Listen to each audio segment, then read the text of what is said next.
Tired of losing power? Feeling powerless? Call Four Seasons Heating, Air Conditioning, Plumbing, Electric today for a free estimate on a whole home standby generator. Never be without power again. Fully installed systems starting at just $99 a month. Power your sump pump, your fridge, your freezer, your garage doors, your heating and cooling so your home stays safe and comfortable. Four Seasons is the largest and most award-winning Generac dealer in Illinois. Right reasons. Call 866-4 Seasons. Blog Talk Radio.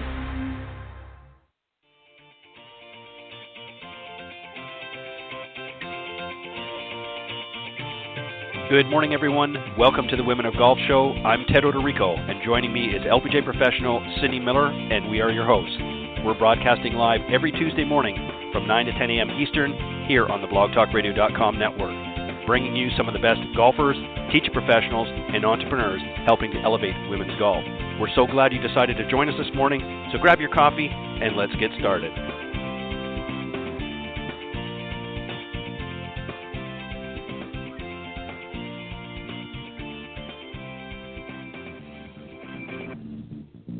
All right, good morning, everybody, and welcome to the Women of Golf Show. I'm Ted Odorico, and right alongside, of course, each and every week is none other than Legends Tour player, LPGA professional Cindy Miller, and we are your hosts here on the Women of Golf. Good morning, Cindy. Good morning, Ted. How are you today? It is a wonderful Tuesday morning because we are here once again this week on the Women of Golf Show, and we're excited. We've got a great show coming up for everybody. We're going to be talking to our special guest in a little bit, Ashaunta Epps. She's the CEO and founder of A Perfect Swing, and she's also an LPGA professional as well. And she's going to be joining us a little bit later. And then if we have enough time, which we should, we are going to enter you and I into the no BS zone once again. And we're going to talk about the beginner's guide, talk a little bit about if you're new to golf, some of the things. We've got some tips here lined up for you, so we'll try to get through as many of those as we can today as well. But let's get an update from you, Cindy. How are things? How was your first step or first stage, if you will, with the juniors last week at your boot camp, down in Orlando? You know what? We had two great camps. We did a junior camp with 9 kids the first 4 days, and then we did an adult camp for another 4 days with 8 adults, and the weather was great except for one day when it was like 40 degrees chill factor. And wow. All the people were from the north or from Seattle, anywhere from Seattle to Baltimore, Washington, D.C. area. So everybody was kind of used to it being cold, but I got to tell you, it was so cold. And they did the full day. They did their 10 hours, and Alan and I were freezing our butts off, but everybody got better. They all learned about themselves, and it was awesome. So I'm glad to be home. It's kind of nice out here. It's really strange. We've had a great winter in Buffalo. It has not been as bad as it normally is, which is odd. Yeah, Buffalo. So right, being myself from Canada and very close to the border, I can attest to how severe it can be in Buffalo. So, yeah, it's unusual. And it's both good and bad, really. It's good in some ways because you can get around a little bit easier, but it's probably not good locally because, believe it or not, all that snow and whatnot has a purpose. But, and the cold temperatures. But anyways, we'll take it when we can get it. And it's been kind of unusual here in where I am in Northwest Florida. We've had quite a bit of rain here the last several weeks. It's almost like, April's come early, if you will. So it's been a little bit of spotty weather, and then it kind of jumps up to the 70s and then dips back down into the 50s and 40s and whatnot. So it's been kind of unusual here as well. But anyways, we're glad to be here, and I'm glad you had a successful boot camp down in Orlando at Orange County National. I've been following your social media posts, and it looked like you had some good groups there. So I'm glad everything was a success. All right, we're going to talk about, Cindy, I know you mentioned to me that you want to talk a little bit about Mickey Wright. Of course, Mickey Wright was a legend of the game, and she passed away just a few days ago, February 17th. And it's kind of interesting. She was born February 14th and passed away 85 years later on the 17th of February, so very close to the date that she was born. what do you want to talk about a little bit, and we'll cover some of her highlights of her career. Well, here's what I find strange. As a certified behavior analyst, the two best golf swings that arguably almost anyone with any expertise in the game of golf would tell you were Mickey Wright and Ben Hogan. And I got a call on Friday from Steve Eubanks while we were at boot camp, and I thought, why is he calling me? And I called him back because I missed the ring, and I was doing the camp, and I said, did you mean to call me? And he said, yeah.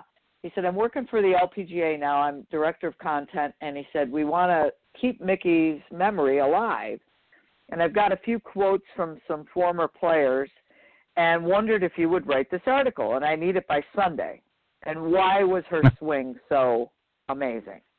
So I thought, okay, I will. And I said, well, can Alan help me? Because I'm married to a guy who played on tour for 15 years, who's the second purest ball striker Dave Pelz has ever tested. So Alan is, I call him my little nerd, who knows, he does research. He's really smart. You know, I'm like, you go figure it out and then tell me what to do.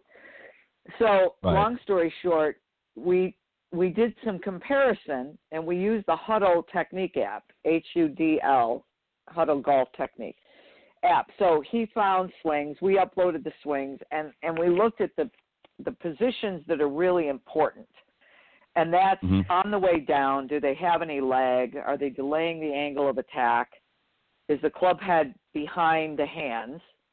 And then coming through the ball, and amazingly, we stop action their swings, and they look exactly the same. And the fact that they look so much alike, number one, was amazing. And number two, what we teach, so there's a lot of different theories on the golf swing.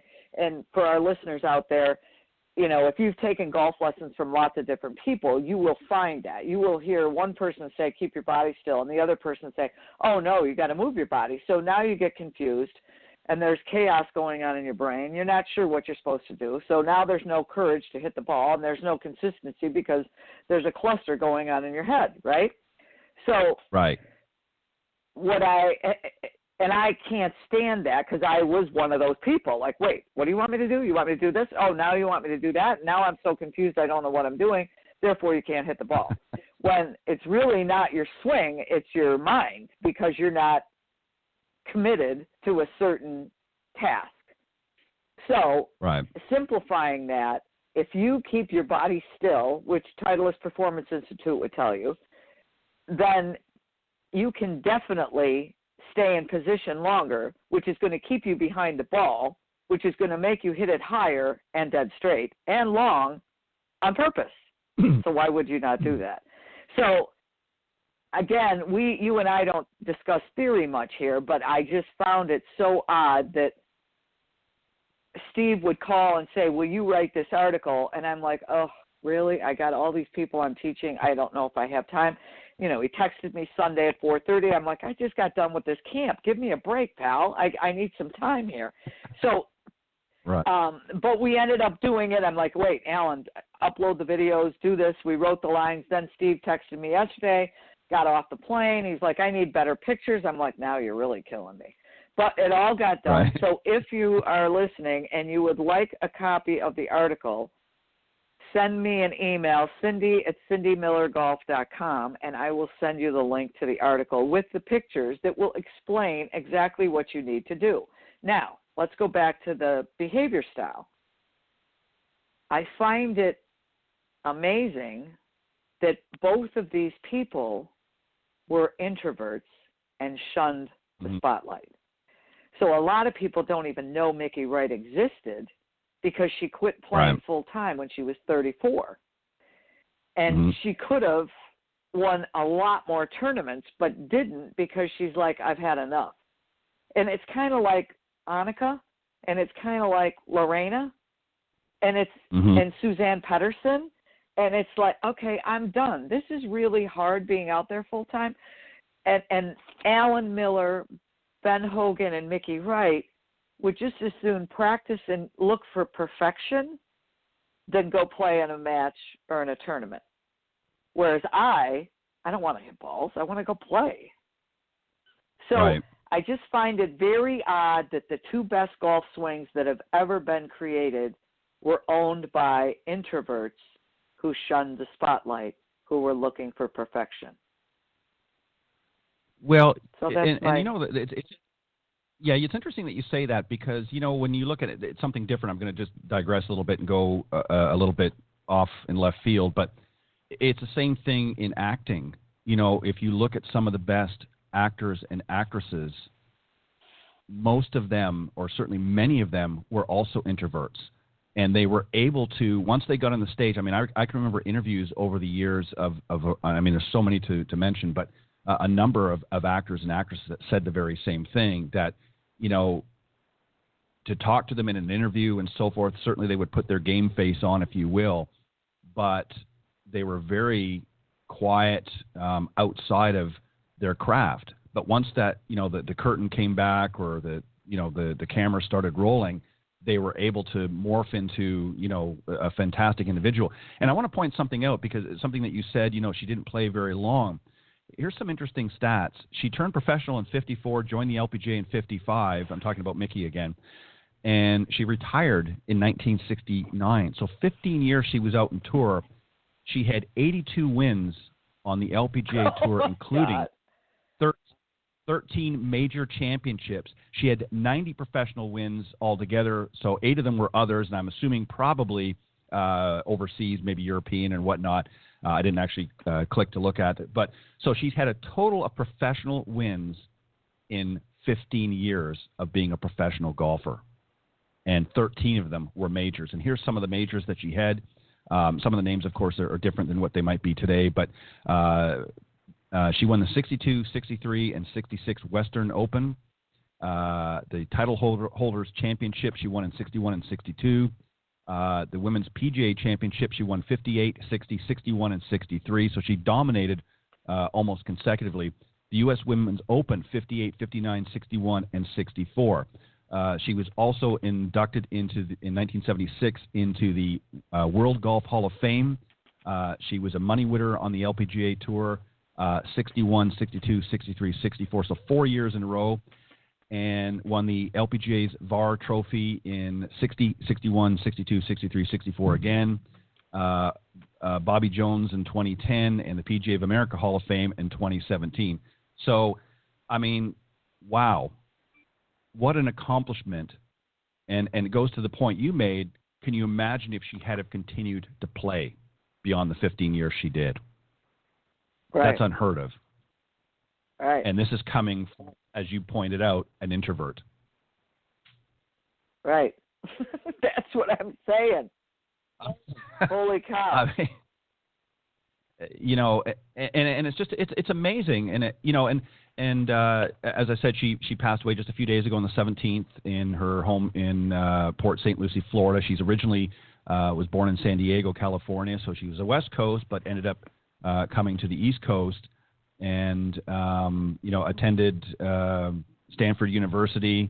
You know, she was just an incredible athlete, and just to win that much. And I think, if I'm not, I was just about to say, Kathy Whitworth is the only one that's actually won more than her on the LPGA with 88 wins. So, not bad, I would say, right? Right. Amazing. Amazing. So, again, if you're interested in seeing the article, email me, Cindy@CindyMillerGolf.com. I'll send you the link. It's on the LPGA website on the front page with a picture of Mickey, right? But I don't know how long it's going to stay there. So I'm sure they're recircling all kinds of content, so it may not be there too long. Right.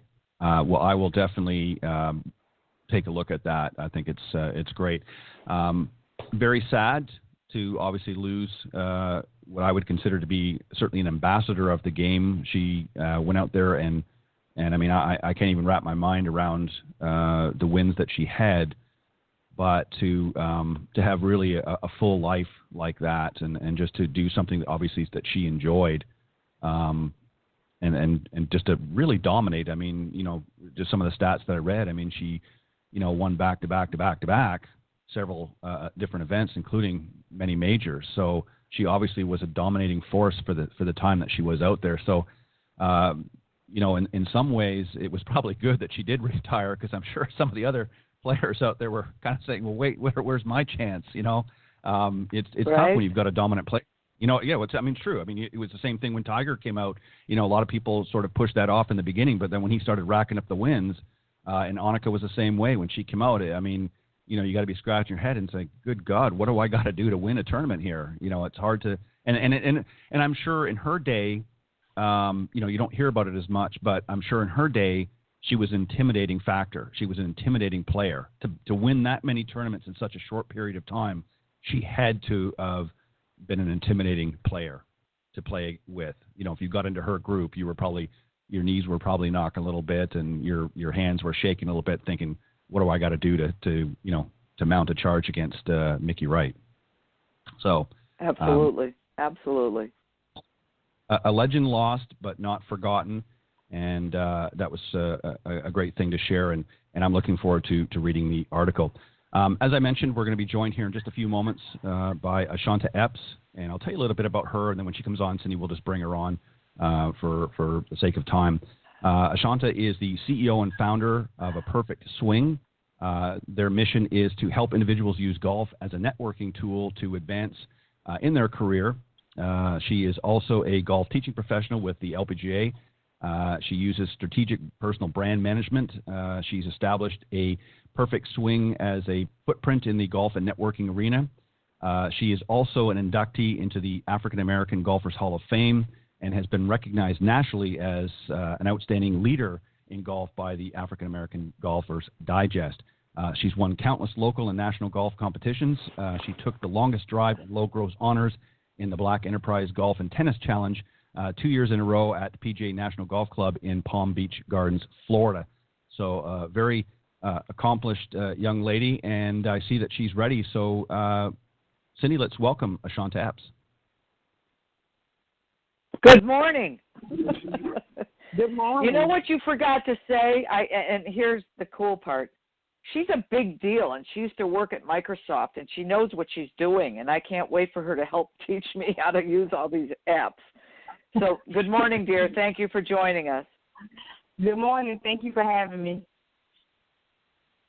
Well, welcome back, and I'm interested to hear a little bit about that Microsoft background as well. So that would be a good place to start. Tell us a little bit about you. You obviously are in the golf industry now, but what were you doing with Microsoft? Yeah, and so actually I am still currently a Microsoft employee.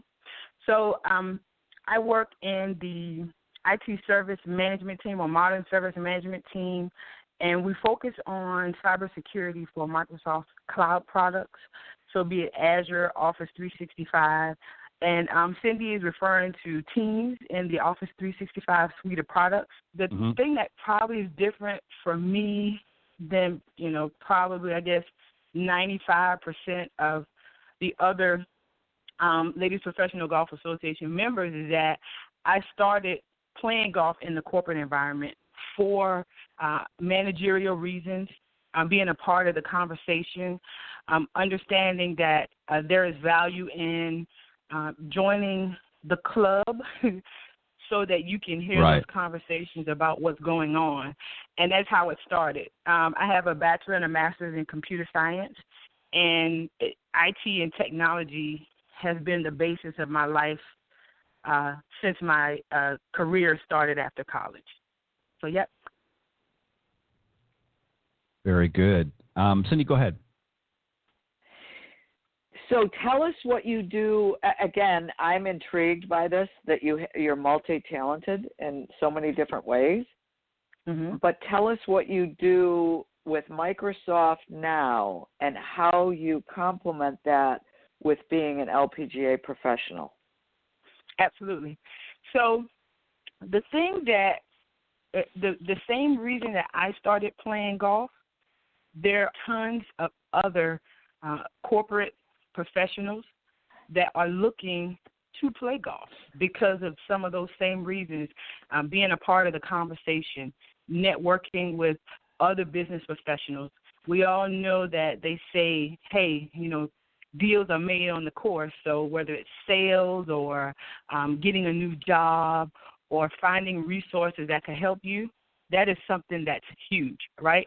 So I meet a lot of business professionals that say, I should play golf for those business reasons. And so the Perfect Swing Golf Association, what we are is we are a group of business professionals that get together, play golf, learn golf, network. So everyone's building their network base. They're building their communication skills. They're building their leadership skills, all for two things. One, an individual cause for them to learn the game of golf, network with others, be able to go network with those individuals in their individual circles that play golf, but also to fund the Golf Foundation, which is our 501c3 youth initiative, so that youth can learn the game of golf. All fees that we take in from the Golf Association are the fees that we utilize to fund the foundation. So it's a growing, nurturing environment of business professionals, and as they grow, the funds that we get from them grow our youth so they get to learn the game of golf as well. Awesome. Very good. Go ahead, Cindy. You go ahead. Ashaunta, let me ask you something that sort of caught my ear that you said a few minutes ago, that you wanted to sort of be a part of the conversation. You noticed obviously people in your workplace that were coming back maybe after the weekend. They've played some golf and they're talking their golf lingo, if you will, and you wanted to be a part of that. Is this a trend that you're starting to see, particularly with women now, wanting to be part of that conversation? And do you think that's part of what's driving, because the stats, don't lie, that more and more women are getting into golf more so than any other demographic, and particularly young women. Is this for the same reasons, do you think, that you did, is that they want to create and amplify their networking opportunities, and golf is a great way to do that? I absolutely would say yes. The reality is that it seems like everyone in corporate America is playing golf, and a lot of our bosses are playing golf. Typically, that's like the Friday golf outing or the company golf tournament outing, that you hear the conversations of decisions made or conversations that were had at those particular events. And those are the type of conversations that, from a business perspective, everyone is looking to be involved with. There's also a natural reality that golf is a sport that has, while we want to change this, it has an economic divide. There isn't a golf course on every corner. You need more than just a ball and a hoop to play, right? And that it takes a certain amount of money to participate in the sport. So there are a class of people that are in the sport. So you increase your chances of finding someone that can impact your life from a career standpoint, or that are decision makers in their environment on the golf course. So yes, women, as we move up the ranks from a corporate environment, knowing that those Fridays where it's kind of okay, I'm going to say not to work and play, but it becomes a part of the company culture. So it's a part of working and playing at the same time. Yes, we are definitely looking to be in that environment, and more women understand that they want to be a part of those conversations, and it will help their career. And I find a lot of that. Yeah, and you're exactly right. I think, in your statement, again, whether it be Friday or another day, but, seeing the men at various corporations, heading out, and you're sort of sitting there thinking, well, wait a minute, where are all you guys going? Well, we're going to the golf course. Right. Well, I want to go. I want to go too. Wait a minute. We're being stuck here to do all the work while you guys are out playing. Well, the truth is, it's not just a matter of playing. They're out there. It's a networking opportunity, and it's a way for them to advance their career. So obviously, this is something that the gals want to do now as well. Right. And also too, it creates other opportunities. Corporate events and things like that. You're not just sitting there taking attendance, or you're not just sitting there, behind a desk handing out the gifts and so on. You want to actually be a part of the event in capacity. So talk about, because I think this is important, talk about some of the keys to doing business on the golf course, because we're not all running out there with purchase orders, at the first tee with clients and things like that. It's not that kind of doing business on the golf course. So give us just sort of a brief overline of really some of the benefits and advantages of doing business and how you do business on the golf course. Right. No, and so you're absolutely right. There's an art to it.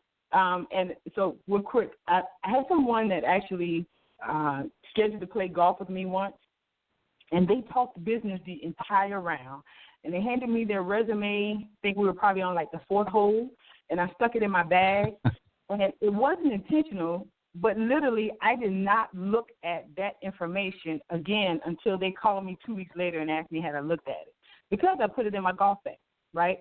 So one of the key things is that it's about timing when you provide information. So while you're out playing golf, you want to be relationship building, right? They're looking to see, one, if you're honest, your temper, even if you're not the best golfer, handling the misfortunate hits well are really, really, really important. One very, very helpful key I would say is that when it comes to talking, you want to have that conversation, but it shouldn't start until after you hold out on the green and while you're going to the next hole. Because if you're playing with someone that is very, very, very intense, after every shot, they're looking and understanding and analyzing what their next shot is going to be. So that's not always the best time to talk. But when you hold out, if it's a bad hole or a good hole, you're still looking to release whatever it was from that particular hole. And if it's good, take it with you. But if not, you want to forget it. So idle conversation will help them do that, right? But then you should, at the end of the round, you want to invite them for a conversation or a drink in the pro shop, whatever the case may be. If they're busy, just having a quick 5-minute conversation, and then you want to give them your information then. It is a better chance of them looking at it from the seat of their car as opposed to being stuffed in their golf bag, right? So just timing it to a point where they'll view your information. Another key that I tell all of my young business professionals that come to me, if you're out playing golf, oftentimes someone is going to say, if you're looking to make a connection, they're going to say, hey, well, just shoot me your resume. Well, if you know you're going to play golf with someone, you need to have an email prepped in your email inbox on your phone. And when you say, hey, okay, so what's your email address? And they give it to you or they hand you their card, you can immediately pull up that open email and put that email address in the to field and send it to them. And you'll be surprised their response when they get to the next tee box, because we always check out email on the course, right? And they see that they've already gotten your resume. That is impressive because that means you were ready. And it is about, again, timely providing your information to those that you want to get it. Yeah, I would agree with that. I think you have to be prepared really for anything that may happen. I mean, you might be surprised. There could be a very receptive employer that you're playing with that's looking for, some of the talents and qualities that you may have, but you don't want to be, like you said, when you're coming around, the fourth tee, with resume in hand and a 30-minute conversation or prepared and hitting them when they're about ready to hit their tee shot, because that's just not the way to do it. So, Cindy, go ahead. I know you've got some questions or comments. What do you say to people who want to learn to play but have never played before? What do you tell them? How much knowledge do they need to have and ability and skill level to go out on the golf course? So first thing I would tell them to do is, one, take a lesson. Because a lesson will give you the basic fundamentals. If you're going just to network and understand, a boot camp is recommended with properly fitted clubs. They don't have to be brand new, but you definitely want them to be fit for you so that you're not developing any bad habits. The second thing I would tell them is they need to research and learn either on their own or in a workshop the basic rules of golf. What I found is that the average golfer is okay with playing with a newbie that maybe they don't hit the ball as well, but they must understand and know the basic rules and etiquette of the game. And we've also found that there are a lot of golfers, whether they're advanced or intermediate, they're still very encouraging for you as you continue to play. So especially if it's a golf outing or a company event, people are very, very, shall I say, comforting and become a real advocate for you to learn the game of golf. But you have to at least know the basic rules and the etiquette. Another thing I will tell them is that you can't learn it in a day. You can't learn it in a week. You can't, coming out of the boot camp, the reality is that you have to go practice. So you must practice, and you have to be patient with yourself. If golf was a game where you could, go out and shoot par golf, in a month, everybody would be on the tour, but everyone isn't. So developing and understanding what your goals are, setting small, short goals, but getting a boot camp or some lessons, the right clubs, learning the rules and etiquette, I think they can go out and play at least 9 or 18 in a group company outing and be successful at being a part of the conversation. And, they may luck up and one of their shots are chosen for the captain's choice. You never know, right? Absolutely. Absolutely. Yep. Ted, go ahead. Right. Well said. And yeah, you've got to be prepared and knowing the rules. And again, you don't have to be an expert on the rules, but having a general understanding, that is a key point. And I've played with many people over the years that were not very good golfers, but they had a general understanding and a competent understanding of those rules. And, they knew that there came a point, and of course, we weren't necessarily always playing in some sort of a corporate event, but, when we weren't, and it was just sort of a casual round and you got paired with somebody that wasn't that good of a player, they knew that at some point, hey, I need to pick up the ball and keep the pace of play moving. So, and I was okay with it. And obviously being as Cindy is a teacher professional, I wouldn't try to, throw my input in there unless it was asked for. But,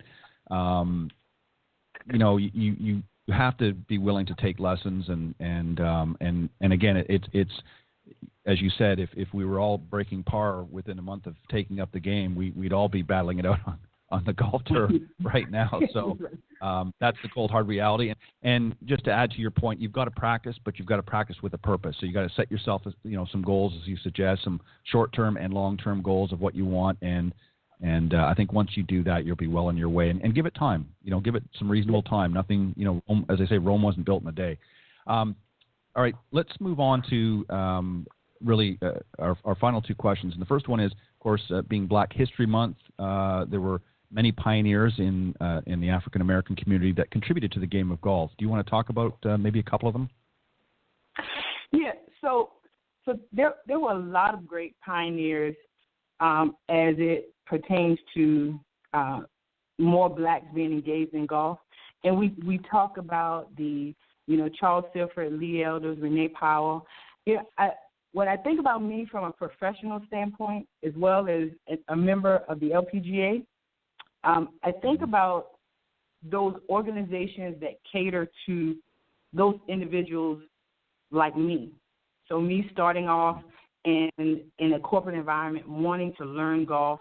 When we think about Renee Powell and the great things that she's done for the game, which is immeasurable, what I think is so awesome about her is that she always talks about her awards are not just for her, but it's also about her family. And so we know about the influence that her father, Bill, has had on the golf industry and their Clearview Golf Club. But one of the things that I think is so awesome is that her mom, she shared a post recently where her mom actually helped start a golf organization, and that golf organization is actually the longest running ladies league at a public golf course in Stark County. But even today, Renee Powell, she's a golf coach for the Minerva Girls High School golf team. So lots of different pieces to the puzzle. And I think when I think about some of the issues with golf courses closing and other things in those areas, I think I want to share about golf organizations that have influenced minorities playing golf. And why I say that, because I think that it is golf organizations or the average Joe that impact the bottom line for golf courses, right? Because those are the individuals that are paying the green fees, they're buying food in the clubhouses, balls, gloves, getting golf lessons, all of those things, which are also business professionals as well. So there are clubs like the Paul Shanter Golf Association, the Greens Golf Club, the DFW Fairway Divas, but also the Wake Robin Golf Club. And that is today the organization that is known as the oldest running African-American Women's Golf Association in the United States. They are over 80 years old, and they were instrumental in helping get golf courses desegregated through their efforts with the federal government and the Department of Interior. And it is those types of organizations that feed our golf lessons and revenue into golf pros, as well as revenue into the golf industry in general on a day-to-day basis that could potentially save some of the golf courses that are closing today. So definitely want to salute those golf organizations that are encouraging people, definitely women, African Americans, minorities, business people, business owners, small business owners, those organizations that are gathering individuals together to play golf, understanding the value that it brings to everyone's life, but definitely from a LPGA perspective, for me, pushing revenue into the golf industry. Well Absolutely. said. And we've had Renee actually Powell on the show a couple of times over the years, and Cindy, I think we need to reminded me actually we need to reach out and invite her to come back on again and get an update of what's new and happening in her neck of the woods, if you will. But she's a great woman and has been very, very involved in golf for many years. And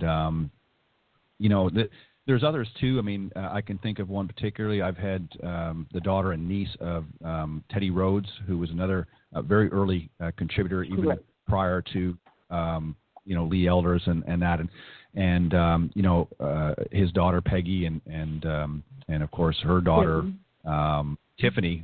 I actually met at the PGA show this year, and they've been a regular guest on each year for their tournament on my other program, Golf Talk Live at night. And, they're really trying to keep his legacy alive. And, he won 150 tournaments, in his day. So, very accomplished player and really helped to get people like Tiger Woods where they are today. If it wasn't for pioneers like Teddy Rhodes and Charlie Sifford and Lee Elder and others, Calvin Peete and many others, we wouldn't have had a Tiger Woods out there on the golf course, and obviously the many organizations that you mentioned. So there's a lot behind it, a lot of great stories behind it. What do you think? Pardon me. What do you think, Ashaunta,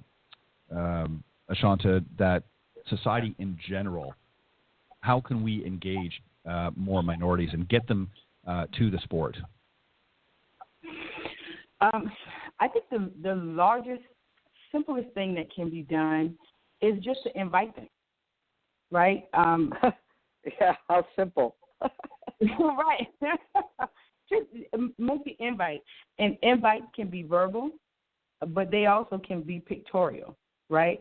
And even from a woman's perspective, you think about it, if you walk into a clubhouse and everything has a white male on it, I think that says something to women, right? How simple is this? This is great. So adding people of color simplistically is easy, right? So adding people of color to your advertisement, adding people of color to your walls of information, to your brochures, that says you're invited, right? Even when you see them entering your clubhouse, inviting them to be a part of an event, as opposed to making the assumption that they're probably not interested. One of the things that I think hurt an industry overall is when you begin to stereotype and make assumptions. You never know what someone is looking for unless you ask them what they're looking for. But also you never know that someone's interested unless you invite them, right? And it's just about making the invite so that they feel comfortable coming. And I think that's one of the things that prevent a lot of minorities, African Americans for sure, from participating in certain things is because they don't feel welcome. And that is a goal that I'll tell you of a perfect swing, especially from that professional standpoint. We want to make them feel comfortable. In the golf industry, if they take an opportunity to just reach out with a simple invite and adding those brown and black faces to their advertisement, that goes a long ways. Yeah, you're exactly right. Ashaunta, when you look at today in commercial television, we're seeing so much of that right now in our everyday ads, where you didn't see that, even 10 years ago, as much as prominent as you do now, and it becomes more mainstream. Then you start to, as you said, you identify with those brands more if it's all inclusive. So you're exactly right. I think it's a great analogy, and I think that for not just golf professionals, we obviously have to do our part, but the golf courses and other parts of the golf industry have to do their part to reach out and don't just assume that a particular group isn't interested in becoming part of the game because traditionally maybe they weren't. There obviously is a lot of interest out there now, so I think we have to, again, as a golf community, have to start reaching out to particularly to the minority communities and say, hey, this is a game for everybody, not just one segment or the other. So I think that's well said. Ashaunta, we want to thank you for joining us.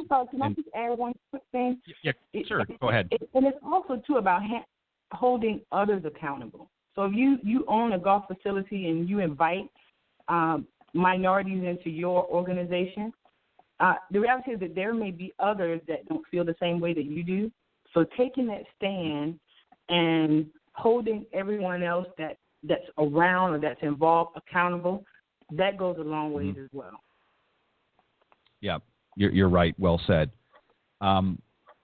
We want to thank you first off and foremost for joining us this morning and sharing your story and some great insight. But before we let you go, why don't you let the folks know the best way to reach out to you and how they can learn a little bit more about the Perfect Swing? Yes, absolutely. So you can reach me and the Perfect Swing Golf Organization at aperfectswing.net, N-E-T, not .org, perfectswing.net. Again, we have youth programs, we have adult programs.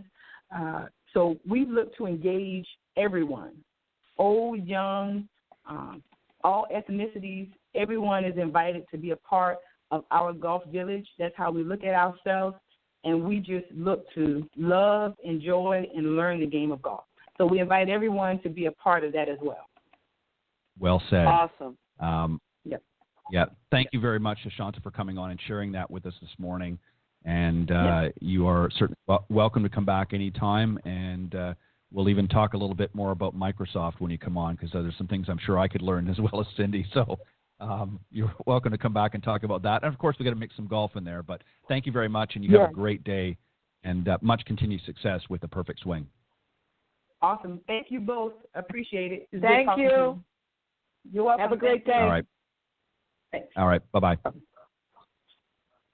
All right. That was Ashaunta Epps, CEO and founder of A Perfect Swing. And you can go to aperfectswing.net to find out more about the organization, and also all of her contact information is there as well. All right, Cindy, once again, we are entering the no BS zone. And we I got to figure out. I'm gonna get something here before too long and put it together. Have a little intro or some music or something to get into this. But anyways, we'll wing it today. Again, we're entering the no BS zone, and it is the beginner's guide. I'm just going to read something up very quickly, and then we'll get into some of the tips in that. We all know golf may look very simple to someone that is watching it on TV, but the truth of the matter is it isn't. Golf is mental, physical, obviously a lot of strategy and patience, as Ashaunta had mentioned, all working together to work towards hitting that tiny little white ball. So even if many of you out there are playing golf, some beginner golfers quit too soon because of frustration, and you and I, Cindy, can attest to that. They just give up too easy on themselves. So as professionals and as an industry, how can we help? Obviously by offering to help them overcome obstacles, such as how to choose the best clubs out there, how to hold the club, the best way to swing without throwing out your back. That's always a good one.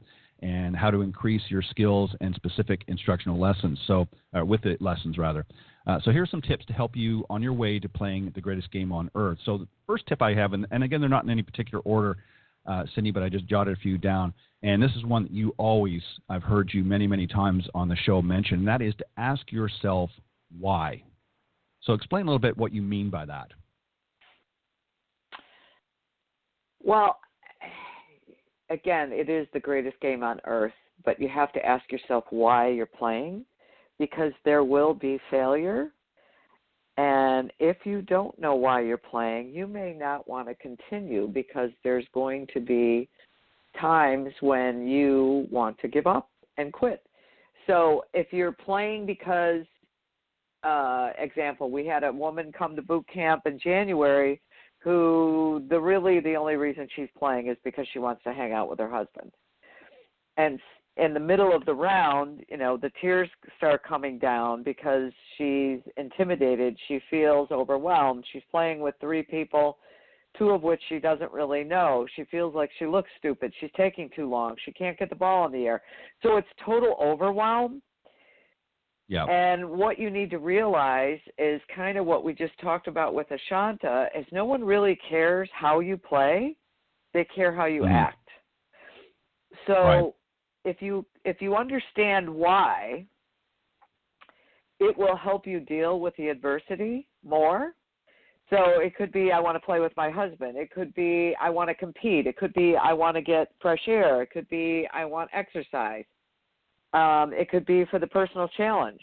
So if you understand why, it will help you when you want to give up and you go, well, wait, I'm doing this because, I got to keep going. What are your thoughts? Yeah, I agree. I think that you have to have a basic understanding. When I was very, very young, obviously my father played golf, so he introduced me to the game.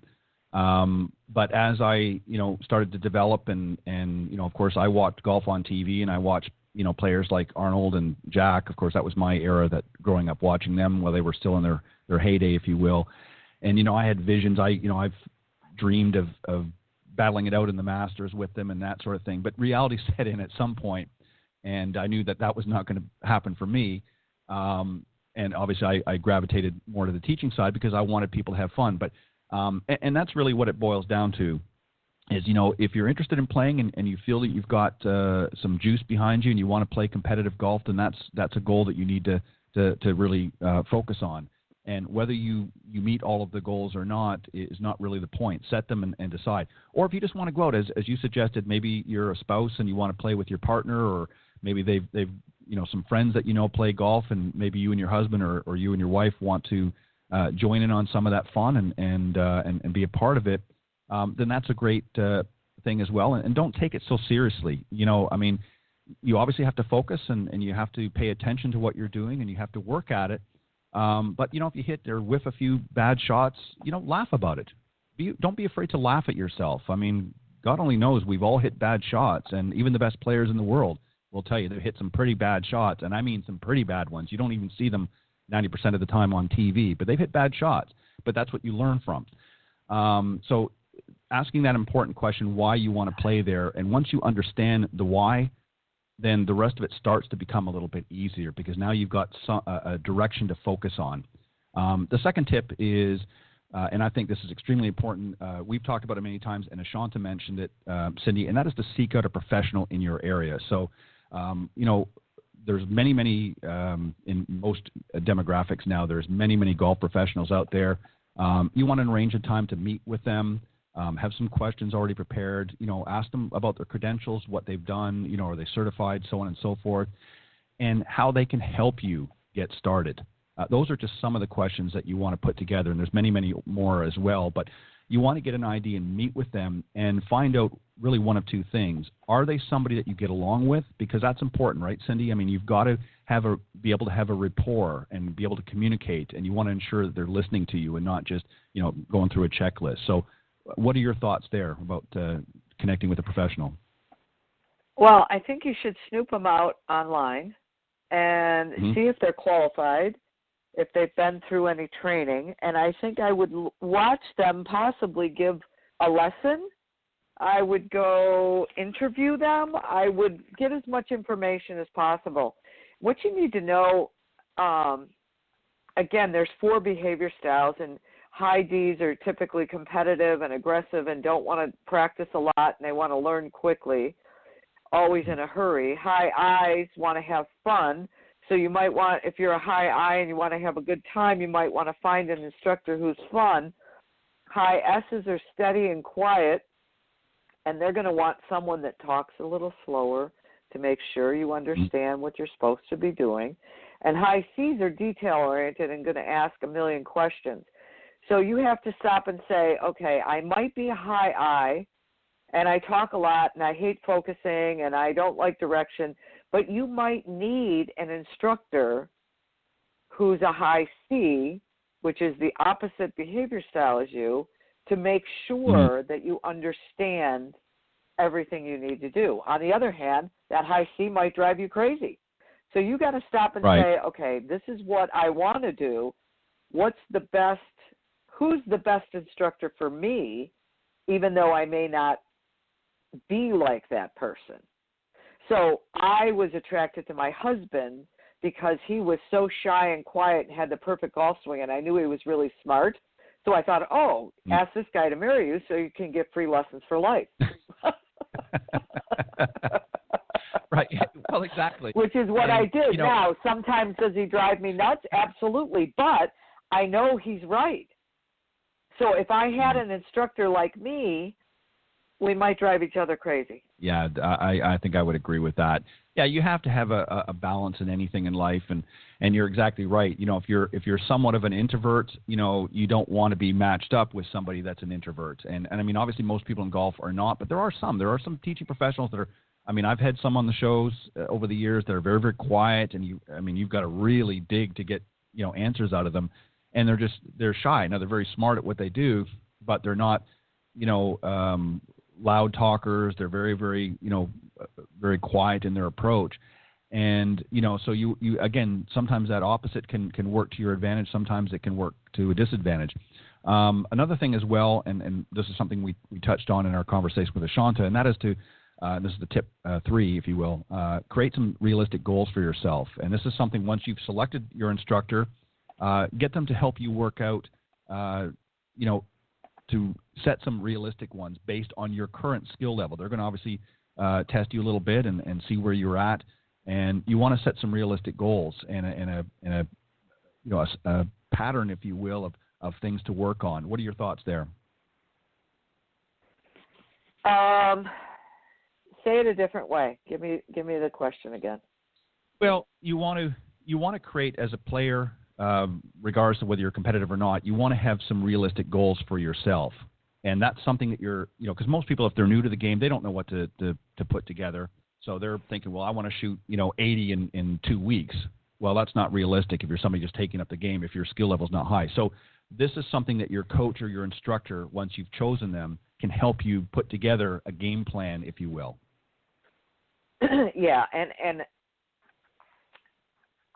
so there's 2 parts to this. When you are a total beginner and you're just going to learn how to play, it's going to take you, depending on how much effort you put in, 2 to 3 years to really get comfortable with what you're doing. Now, if you practice all the time and you fall in love with it and become a student of the game, you can make that time, get less and less and less, so you could really get better in a year.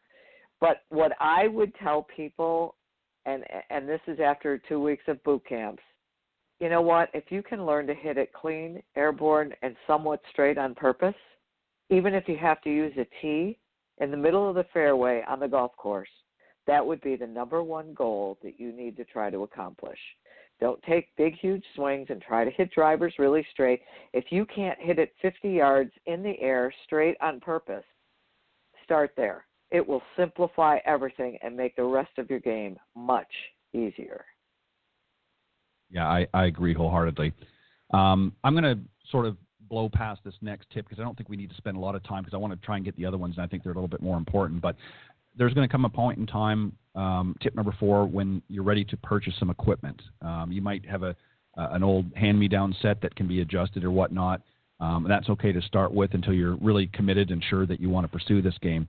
But when you are ready to purchase the equipment, you want to be sure to get properly fitted. Don't just buy off the rack. And this is something else, another area, whether they do it themselves or they are connected with a club fitter.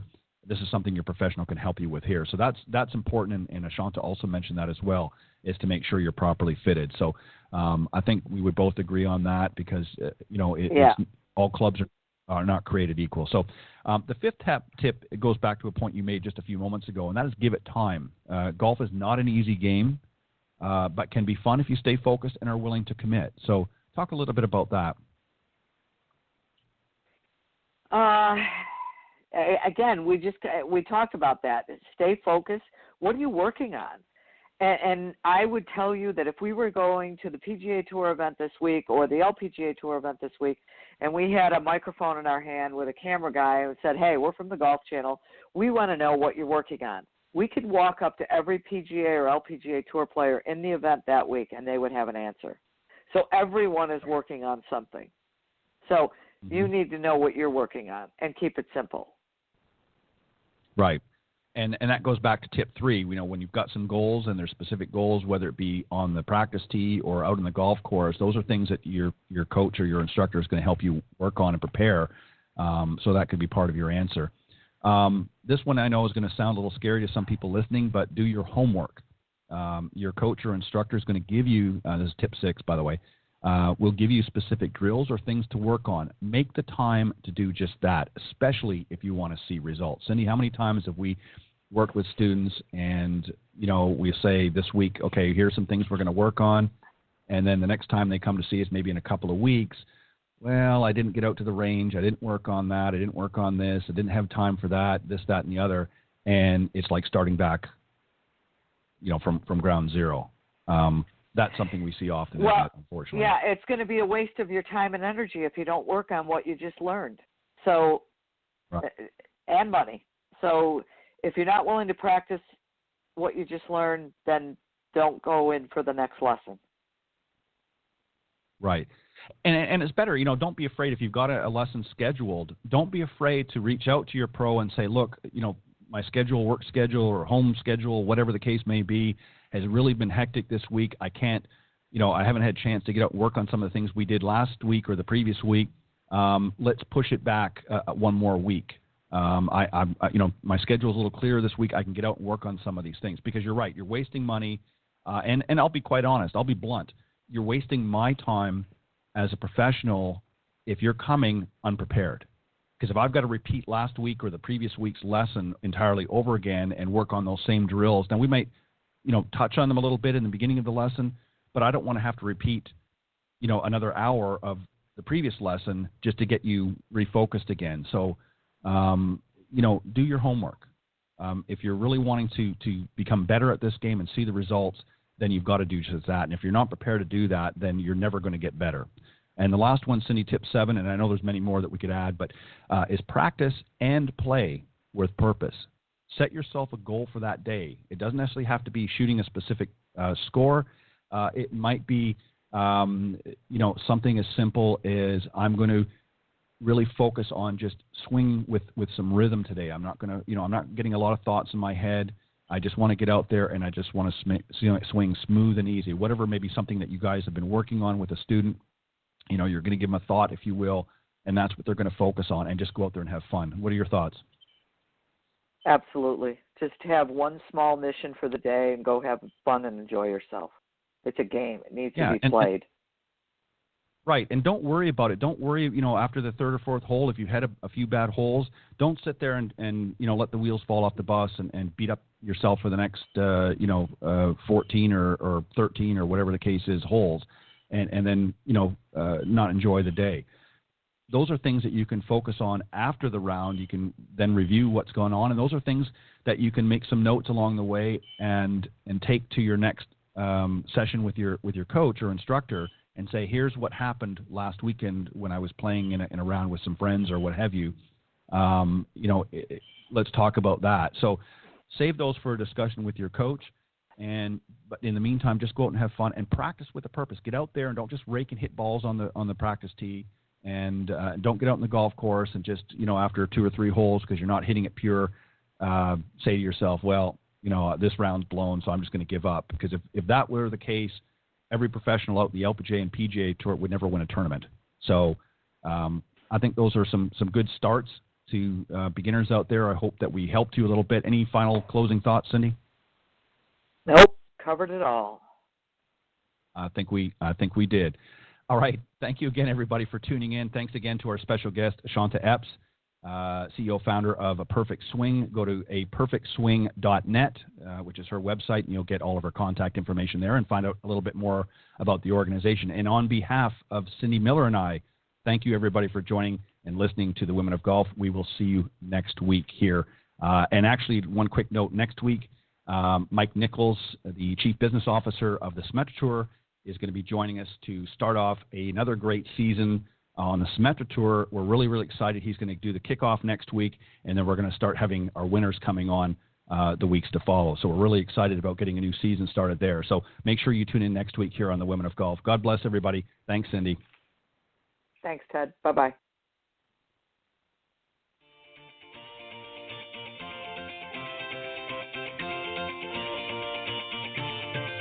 Thanks for listening this morning to the Women of Golf Show. Tune in live each week by visiting blogtalkradio.com/Women of Golf or on any of these social media platforms: iTunes, Stitcher, TuneIn, CastBox, TalkStream Live, and of course Spotify. If you can't join us live, check out our on-demand section for previously aired broadcasts. To get updates for future shows and upcoming guests, you can follow us on Facebook at Women of Golf. You can also follow me on Twitter at TedandBuckCEO and Cindy at Cindy Miller Golf. Please remember to join us next week on the Women of Golf Show. See you next time. This has been a production of the iGolf Sports Network.